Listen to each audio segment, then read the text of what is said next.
Eu quero compartilhar com você nessa manhã algumas coisas que Deus deseja que a gente experimente. Algumas coisas que Deus tem preparado para a igreja e que por conta da nossa rotina, do nosso dia a dia, muitas vezes a gente coloca a vida da gente, inclusive a nossa vida de crente, no automático. Não que a gente não conheça essas coisas que a gente vai abordar nessa manhã, a gente sabe de tudo isso. Aliás, eu creio que quase 100% daquilo que a gente fala aqui é aquilo que a gente já sabe, e a gente só relembra para que a gente possa voltar para aquilo que Deus tem para a gente. Então, o que Deus tem para você? Convido você a acompanhar a leitura da palavra no Evangelho de Mateus, capítulo 16, verso 28. E nós vamos até o capítulo 17, do verso 8. Jesus disse: em verdade vos digo que alguns há dos que aqui se encontram, que de maneira nenhuma passarão pela morte até que vejam vir o Filho do Homem no seu reino. 6 dias depois, tomou Jesus consigo Pedro e aos irmãos Tiago e João e os levou em particular. Repita comigo: os levou em particular a um alto monte, e foi transfigurado diante deles. O seu rosto resplandecia como o sol, e em suas vestes tornaram-se brancas como a luz. Verso 3. E eis que lhes apareceram Moisés e Elias falando com ele. Então disse Pedro a Jesus: Senhor, bom é estarmos aqui.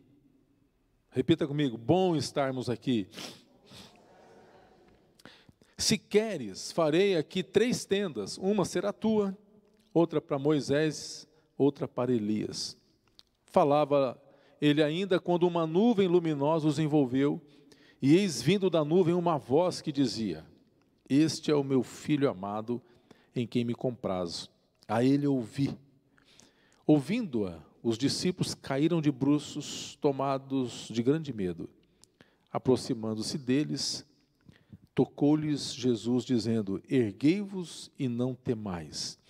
Então eles, levantando os olhos, a ninguém mais viram, senão Jesus. Senhor, a Tua palavra está aberta diante de nós.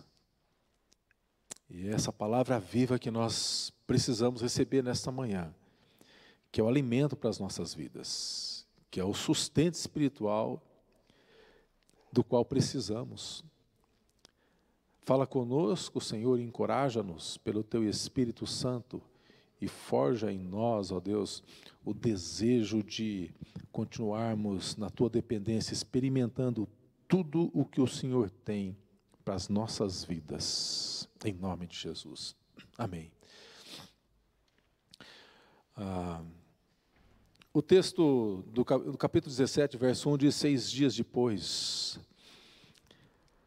que está relacionado com o último versículo do capítulo 17, quando Jesus diz que daqueles que estavam ali, eles testemunhariam da glória do Filho do Homem, de Jesus. Então, tem uma passagem que é uma passagem sinótica no Evangelho de Marcos, capítulo 9, verso 1, que diz assim: dizia-lhes ainda, em verdade vos afirmo, dos que aqui se encontram, alguns há que de maneira nenhuma passarão pela morte, até que vejam ter chegado com poder o reino de Deus. E o capítulo 17, então, ele faz parte desse contexto, na verdade, já é o cumprimento da palavra de Jesus, os discípulos testemunhando do poder de Cristo e do poder do reino de Deus já chegado no meio deles. E a gente aprende aqui, dentre algumas coisas, que toda a palavra de Cristo, toda a palavra de Deus terá o seu cumprimento. A palavra do Senhor vai se cumprir. Jesus disse que vai voltar, Ele vai voltar. Jesus disse que a igreja vai ser arrebatada, e a igreja vai ser arrebatada. Jesus ensinou que os justos, eles serão levados com Ele, que os ímpios, aqueles que perderam, tiveram a oportunidade, mas perderam a oportunidade de receberem a salvação, serão castigados. Jesus ensina que o inferno é uma realidade e que o céu é uma realidade preparada para aqueles que o temem. E toda a palavra de Deus, ela terá o seu cumprimento. E a gente vê aqui o Senhor Jesus, ou pelo menos o evangelista Mateus, registrando uma promessa e o cumprimento dessa promessa no capítulo seguinte. E a experiência que esses discípulos tiveram com Jesus, ela ali no Monte da Transfiguração, eu creio que a gente pode extrair daqui alguns princípios importantes, algumas coisas que Deus quer para a gente. Aquilo que Deus tem para você e aquilo que Deus tem para mim. E que, como eu disse no início, talvez a gente não tenha experimentado isso em profundidade, porque muitas coisas nos distraem nas nossas vidas. Somos distraídos por muitas preocupações, por muitos problemas, né? Muitas coisas. A política agora é uma distração. A gente já percebeu o quanto que você já leu de mensagem, o quanto que você já viu de vídeo relacionado à política nesses últimos dias? São distrações. Não que não seja importante o meu trabalho, o seu trabalho, não que seja importante suprirmos as nossas mesas, mas muitas coisas acabam nos distraindo do principal foco, daquilo que Deus deseja e realmente almeja para as nossas vidas. E nós precisamos estar atento a isso. Jesus prometeu aqui que os seus discípulos viriam o seu reino chegando com poder, e logo então eles se mostram, a sua aparência glorificada ali no Monte Tabor, conhecido como o Monte da Transfiguração. E a mostra disso é que o Senhor sugere aqui nesse texto, ou pelo menos o evangelista Mateus sugere, que nós podemos ter esse tipo de experiência com Jesus. Viver essa vida, essa revelação especial que os discípulos tiveram. Quem é Jesus para você? Quem é Jesus para mim? O que esse nome representa para a gente? Para os muçulmanos, Jesus é um profeta, citado no Alcorão, mas ele não tem essa não é a revelação que eles têm, não é a revelação de quem realmente é Jesus. Para os cientistas, Jesus é um personagem histórico, é um personagem que inclusive marca a história por força do cristianismo. Os nossos anos são marcados em antes de Cristo, depois de Cristo. Mas para a igreja, Ele é o Filho de Deus. Ele é o meu e o teu Salvador. É aquele que deseja proporcionar a nós um salto na qualidade. E essa tem que ser a revelação de quem é Jesus Cristo para nós. Ele se manifesta de uma maneira especial aos discípulos. Ele se revela de maneira especial. E a pergunta para a nossa reflexão nessa manhã é: qual é a revelação que eu tenho de Jesus Cristo? A revelação de Jesus transformou a vida destes homens. Eles partiram, depois que eles tiveram uma revelação de quem era Jesus Cristo e o chamado de Cristo para a vida destes homens. Esses homens, eles não temeram mais nada. Alguns foram crucificados, outros foram cerrados ao meio, pela revelação da manifestação da glória que eles tiveram, da glória de Deus na vida de Jesus Cristo. E quem era Jesus? Quanto que a revelação de Cristo na minha vida e na tua vida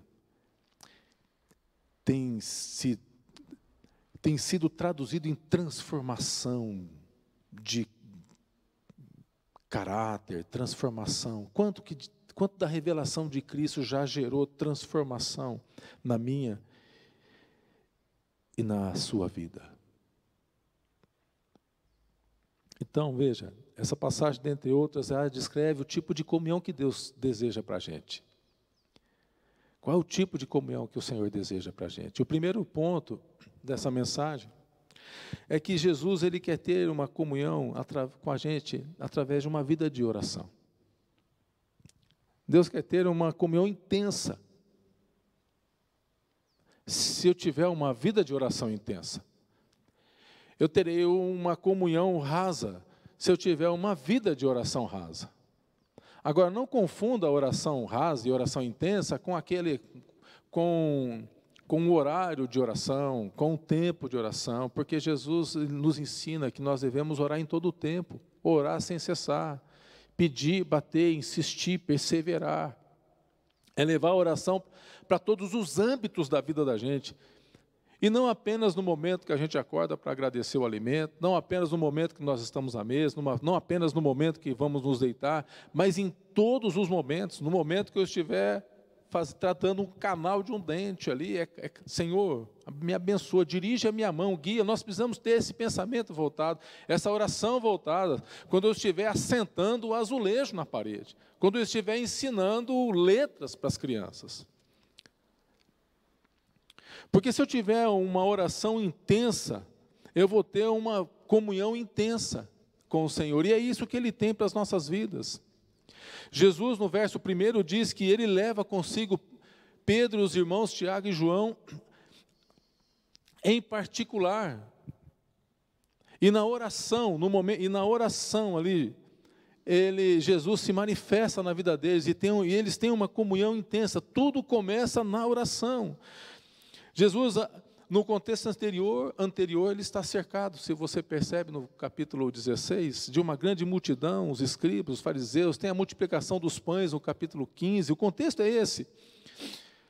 Mas de todas aquelas pessoas, 3 tiveram um momento especial com Jesus, uma revelação especial, quando Jesus os chama para esse tempo de oração. E ali eles testemunham um grande milagre. O poder de Deus sendo manifesto. Aqui não tem nenhuma cura. Jesus não opera algo assim sobrenatural ali, senão Ele se revela de uma maneira tremenda, uma experiência que marcou a vida daqueles homens. Jesus, Ele quer se revelar a nós, de tal forma que as nossas vidas fiquem marcadas. É claro, isso pode acontecer em qualquer contexto. Pode acontecer num congresso, numa reunião de avivamento, numa vigília de oração. Mas aqui não aconteceu em nenhum desses momentos. Primeiro, havia um congresso de 5.000 pessoas, onde houve milagres, onde houve a palavra ministrada, mas essa experiência maravilhosa não aconteceu no congresso daquelas 5.000 pessoas, onde houve inclusive multiplicação de pães. Não, ela aconteceu no particular. No particular. Jesus, Ele quer revelar a nós a sua glória, e nós precisamos estar com Ele em particular. E ali poder externar todo o nosso desejo, tudo aquilo que anseia o nosso coração. Somente quando tivermos esse propósito de vida, de orar em todo o tempo, de priorizar a oração, então conheceremos Jesus mais profundamente. A glória do Senhor se manifesta ali na oração. Na oração, tudo começa ali na oração. E Jesus nos ensina que nós devemos entrar no nosso lugar particular e ali nos derramar na presença dEle. Ele deseja, Ele quer ter essa comunhão intensa conosco. Mas em segundo lugar, Jesus, Ele quer que nós tenhamos também uma profunda experiência com a sua palavra, com a palavra de Deus. Ele quer que a gente conheça e tenha uma experiência profunda. Verso 3, a gente percebe aqui, e eis que aparecendo Moisés e Elias, falando com ele. Aqui, a experiência desses discípulos é uma experiência com a palavra viva. Porque Moisés representa a lei, Elias representa o profeta. Moisés e Elias representam aqui as escrituras, esse é o significado deles ali. Os discípulos, eles não apenas estavam aqui, esses discípulos não estavam apenas ouvindo falar da lei, não é? E dos profetas, eles estavam testemunhando daqueles que representavam Moisés e Elias, falando, e isso os deixa impressionados. Não existe, irmãos, experiências profundas que nos impressionam mais do que a palavra de Deus revelada no nosso coração pelo Espírito Santo. A ler, você vai ler e vai dizer assim, uau! E quando essa palavra, quando ela salta do texto e ela fala com você, e você sabe isso acontece, meu Deus. O Senhor traz revelação tremenda para a gente. Moisés e Elias representam aqui as Escrituras. Moisés havia sido sepultado pelo próprio Deus, lá em Deuteronômio, e Elias foi transladado ao céu, está lá registrado no segundo livro dos Reis. A experiência vivida por eles aqui foi a constatação da realidade da palavra de Deus. Não era uma coisa apenas que eles ouviam, que estava registrado num livro. Não, Deus deu mais para eles. Jesus deu uma revelação tremenda para eles e Ele também pode fazer isso para a gente hoje. Quem eram aqueles homens? Homens comuns, pescadores. Tive agora essa experiência gostosa de estar pescando lá num dos rios importantes e bem conhecidos aqui do nosso Brasil. Você já pensou, Frank? Um dos pirangueiros lá, o Carlinhos, sendo chamado por Cristo, é esse tipo de gente que Jesus chama. Aqueles pirangueiros. Esses homens eram pirangueiros. Gente simples.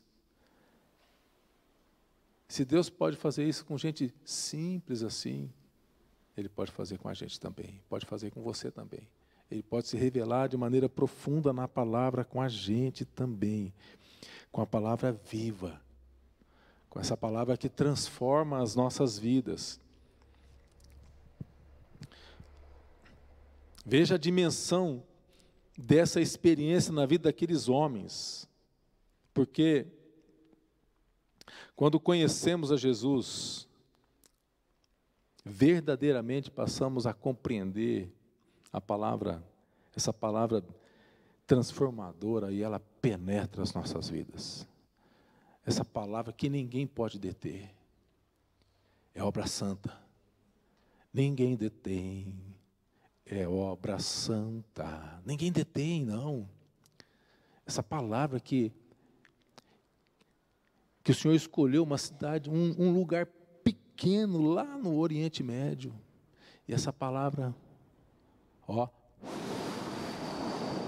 foi sendo soprada pelo Espírito de Deus. Ela chegou aqui. Ela entra dentro dos nossos corações. Deus quer que a gente tenha experiência com ela. Então, nós precisamos priorizar a nossa vida devocional. Quanto? Oi, Gabi, você está aí hoje, hein? Te vi aí, viu? Faz tempo que eu não te via, que bom te ver.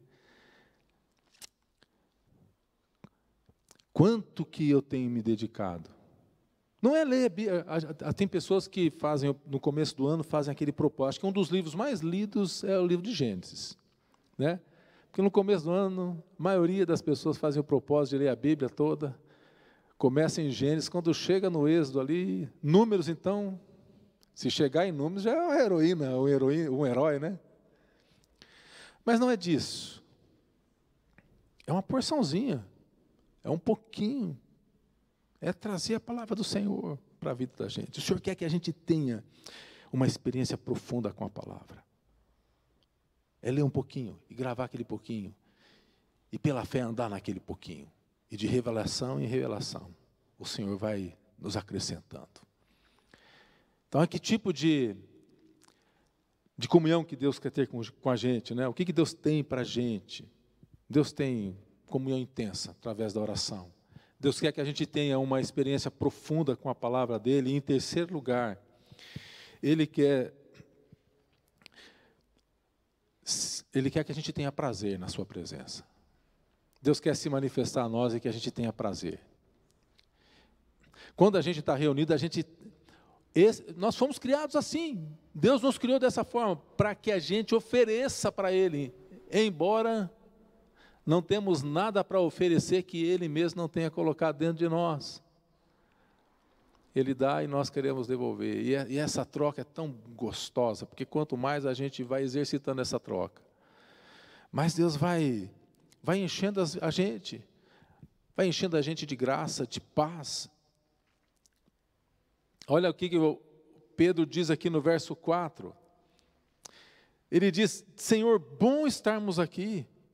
É bom estarmos aqui. Nós vamos fazer 3 cabanas. Nós nem precisamos. Uma para o Senhor, outra para Moisés, outra para Elias. Nós nem precisamos de cabana, porque só essa revelação que o Senhor está nos dando já aquece o coração da gente. É bom estarmos aqui. Pedro se sentiu tão bem quando estava ali, que ele não queria ir mais embora. Ele não queria descer do monte. Não tem, assim, algumas experiências que a gente tem com Deus, momento de louvor, a gente nem quer que acabe, não é verdade? Algumas coisas que Deus está falando, a gente não quer que termine, porque Deus está falando, a gente está sendo alimentado.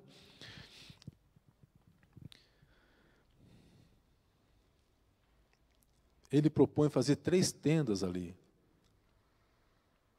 A alegria que foi despertada no coração desses homens,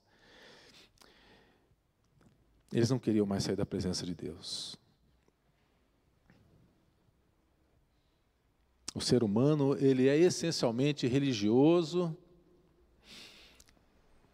mas a verdadeira religião, ela não é aquela que apenas cumpre as cerimônias e os ritos religiosos. Faz parte da vida da gente, mas essa não é. Olha o que Tiago diz no capítulo 1, verso 26 e 27, ele diz: se alguém supõe ser religioso, mas deixa de refrear a língua, está enganando o próprio coração, sua religião é vã, porque a religião pura e sem mácula, para com o nosso Deus e Pai, visitar os órfãos, as viúvas nas suas tribulações,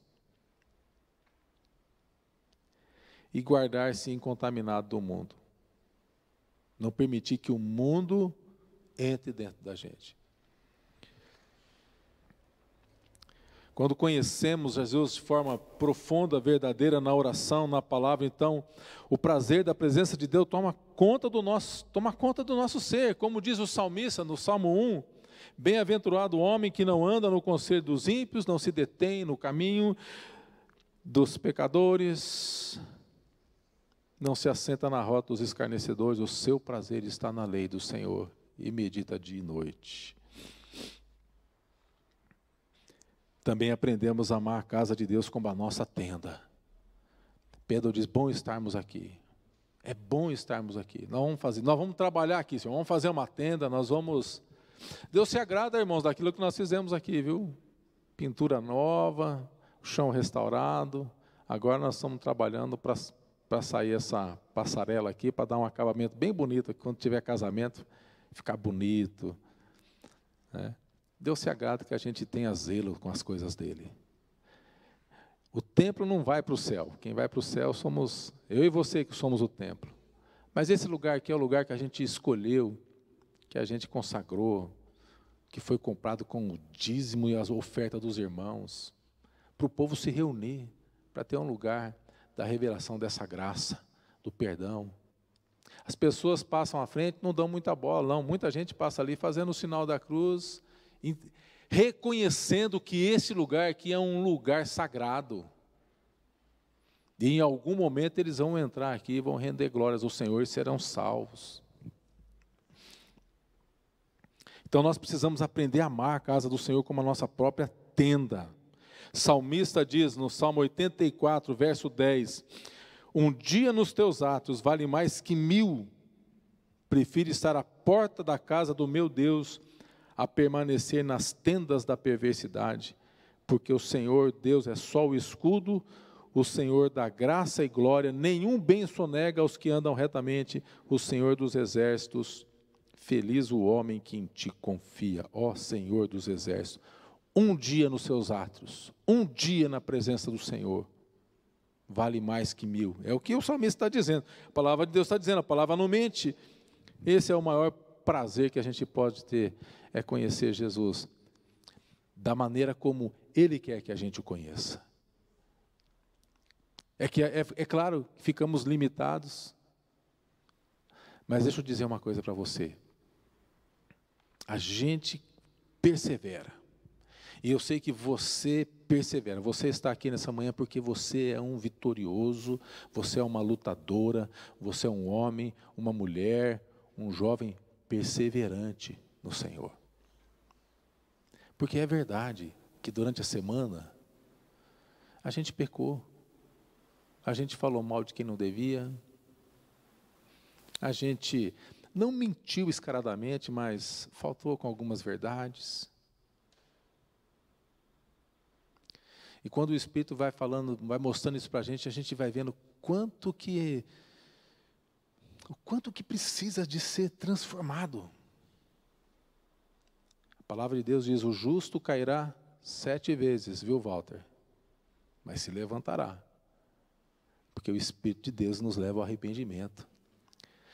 O bispo estava pregando semana passada aqui sobre o selo da promessa que Ele nos deu. Fomos selados, pertencemos a Ele. Por mais que o inimigo tente, nós vamos nos levantar e nós vamos perseverar. Nós vamos chegar diante do advogado, o advogado fiel. Ele nos perdoa, Ele nos coloca no prumo e a gente continua caminhando, perseverando, tendo prazer pela presença de Deus. É ou não é verdade que a gente gosta de tantas coisas, mas quando a gente está aqui, nesse lugar, a gente não quer estar em nenhum outro lugar mais. A gente esquece. Todas as outras coisas, elas perdem para a comunhão dos santos, na presença do Altíssimo. Fechar um bom negócio, perde. Tudo perde. Quando nós estamos na presença do Senhor. Ele quer que a gente tenha mais prazer. Agora, Deus quer que a gente leve esse prazer da presença dEle para as outras esferas da vida da gente. E esse é um desafio para nós. Mas vamos continuar perseverando. Então, em primeiro lugar, Deus quer que a gente tenha uma comunhão intensa através da oração. Que a gente tenha uma experiência profunda com a palavra dEle que nos leva a ter um prazer tremendo na sua presença. Quarto lugar, nós já podíamos parar aqui, né? Mas essa pregação aqui tem 6 pontos. Vamos ver se a gente consegue chegar até o 6º. Essa não é pregação de presbiteriano, viu?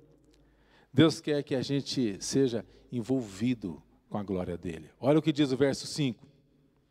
Estando ele ainda a falar, uma nuvem luminosa os envolveu. A glória, esses homens foram envolvidos pela glória de Deus.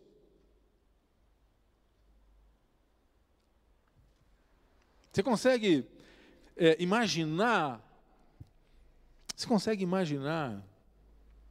No momento da transfiguração de Jesus, eles foram envolvidos pela glória de Deus. essa mesma glória e o mesmo esplendor que se manifestava quando Moisés falava com Deus no monte. O monte fumegava, Moisés recebendo a palavra. Tem o registro lá em Êxodo, capítulo 24, a experiência de Moisés, a experiência que esses homens tiveram. Não foi no Monte Sinai, foi no Monte da Transfiguração. Mas olha, a experiência de Moisés está registrada no capítulo 24 de Êxodo, verso 15. Tendo Moisés subido, uma nuvem cobriu o monte, e a glória do Senhor pousou sobre o Monte Sinai, e a nuvem o cobriu por 6 dias, e ao 7º dia, do meio da nuvem, chamou o Senhor a Moisés.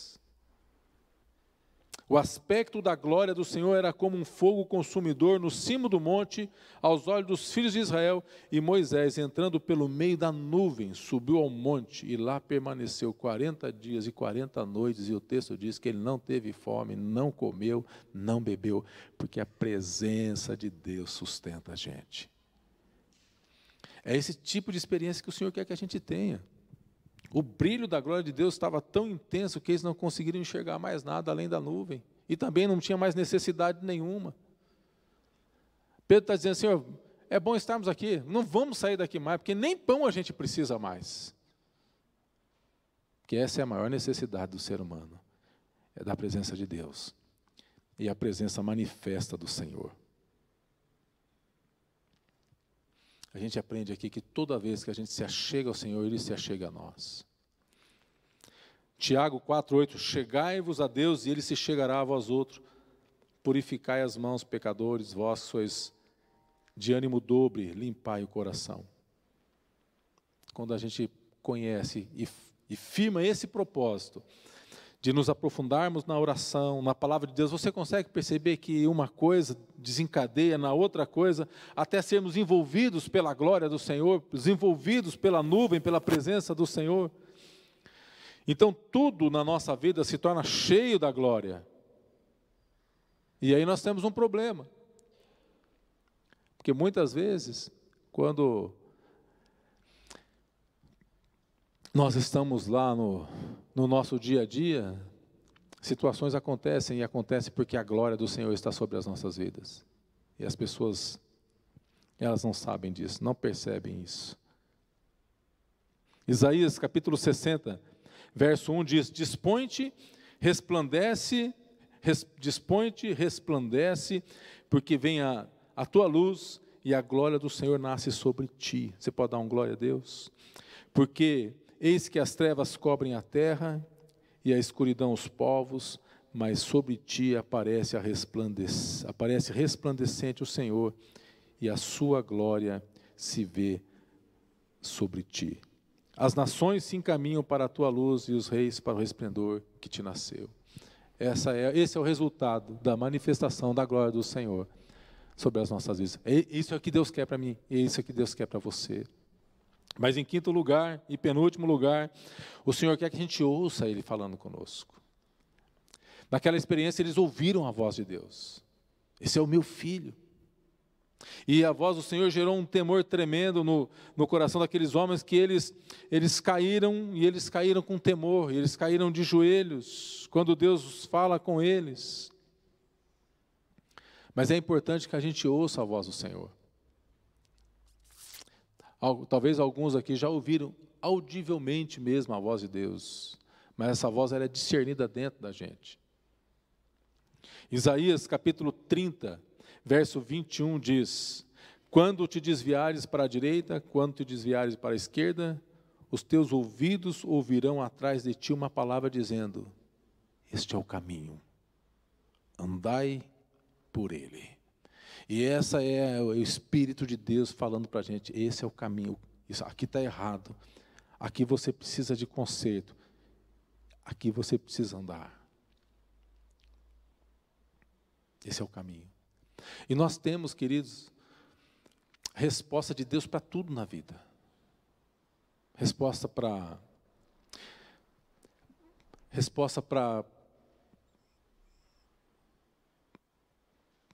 encontrar um bom cônjuge. Deixa eu me conter aqui. Mas nós temos resposta para tudo. Até para votar. Examina a palavra. Se coloca diante de Deus. Nós dizemos que Deus estabelece reis e destitui reis.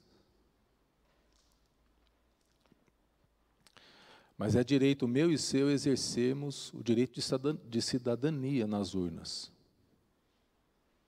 E nós podemos pedir a orientação de Deus com base na palavra de Deus e perceber se Jesus Cristo fosse votar lá, se Jesus fosse apertar o voto lá, ele anularia o voto?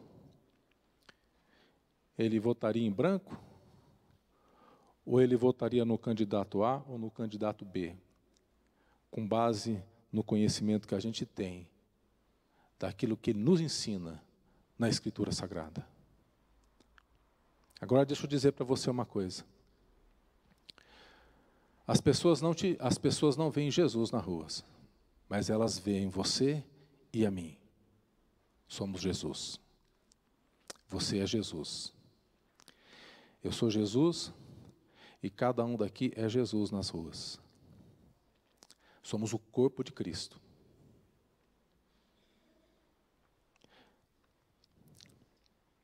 Nós podemos ouvir a voz de Deus. Ela nos orienta. Ela nos orienta se eu devo deixar ou não deixar determinado comportamento. Ela me orienta com relação à vida e à morte.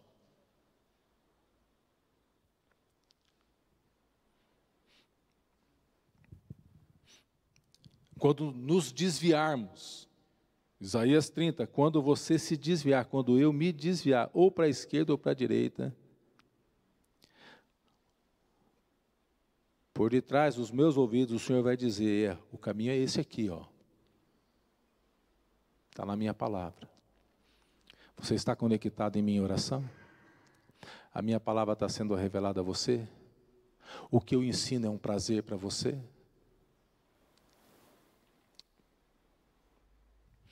É importante que a gente conheça.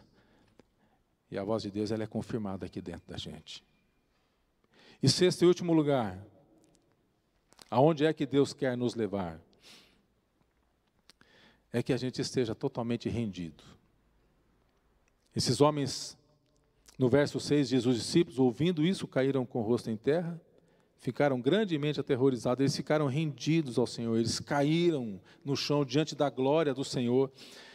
Não foi apenas de susto ou fraqueza, foi um ato de total rendição diante da revelação, da grandeza da revelação, do poder de Deus na vida daqueles homens.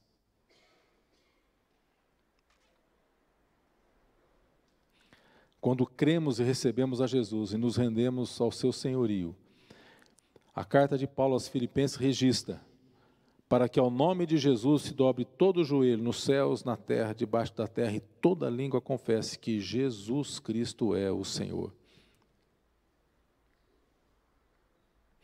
Render-se ao Senhor. E depois eles foram tocados e não viram mais ninguém. Mandou que eles levantassem e disseram, não temais.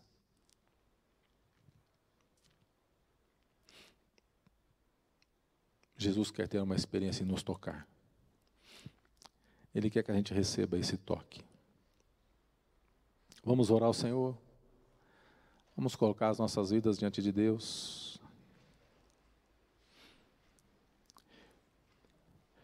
Eu sei, irmãos, e eu não posso...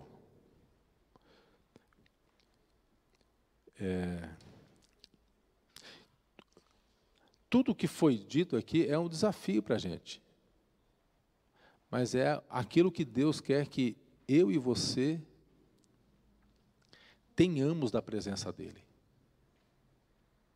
Deus quer que a gente tenha uma vida de intensa oração. Deus quer que a gente se aprofunde e tenha uma experiência tremenda com a palavra dEle. E com isso Ele quer gerar presença, prazer na presença dEle. Ele quer nos envolver com a sua glória.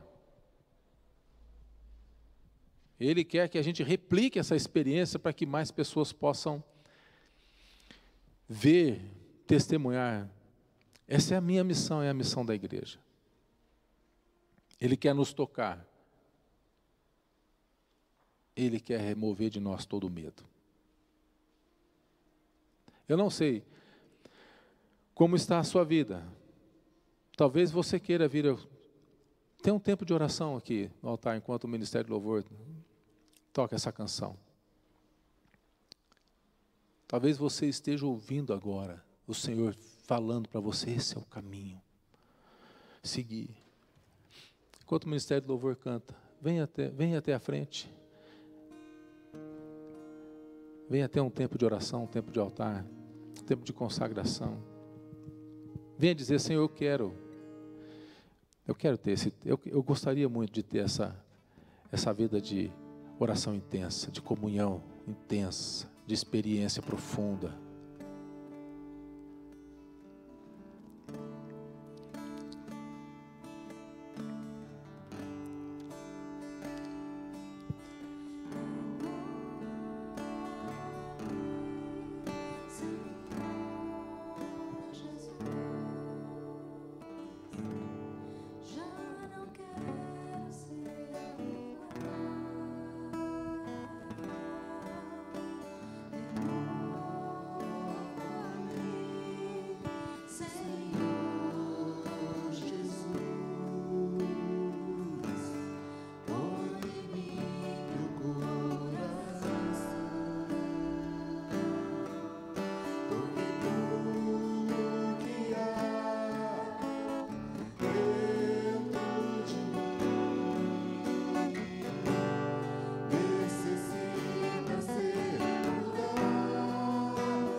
Deixa Deus te usar nesta manhã.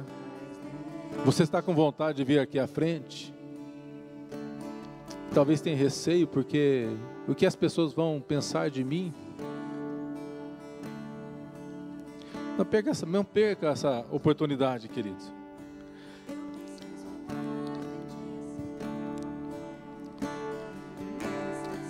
Senhor, nós te louvamos por tua graça. Invocamos, ó Deus, o teu nome e pedimos, Senhor, que o Senhor nos dê ousadia, que o Senhor derrame sobre nós a sua misericórdia, que os nossos corações, Senhor, sejam aquecidos pelo teu Espírito e que sejamos desafiados por ti, ó Pai, a vivermos tudo o que o Senhor tem para nós, como filhos e filhas. Senhor, ajuda-nos a vencer, ó Senhor, as distrações, porque os trabalhos, os problemas, eles não vão sumir, mas pela inspiração do Senhor, o sopro do Espírito, o Senhor pode nos trazer sempre de volta para o lugar onde o Senhor tem preparado para cada um de nós, no corpo de Cristo. Abençoa o teu povo, abençoa a tua igreja. Nós oramos agradecidos, em nome de Jesus. Amém. Graças a Deus, aleluia. Vamos colocar em pé, irmãos. Vamos cantar de novo esse cântico?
Aleluia.